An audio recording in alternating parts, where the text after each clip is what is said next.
রাজনীতিক দীপক বাবুকে আমার প্রশ্ন ডিম নিয়ে। ডিম যে এত ছোড়া হচ্ছে সেটা কোন চোখে দেখছেন?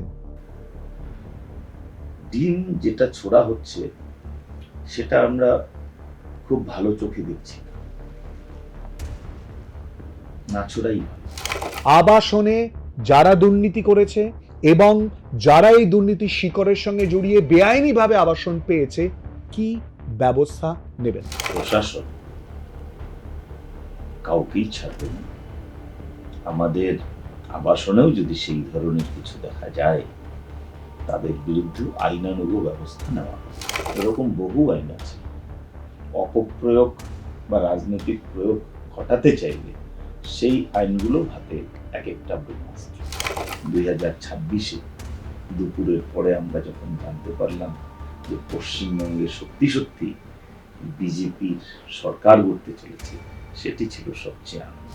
কেন্দ্রীয় সরকারের বিভিন্ন যোজনা রয়েছে যার সুফল এতদিন পশ্চিমবঙ্গের সাধারণ মানুষ পায়নি।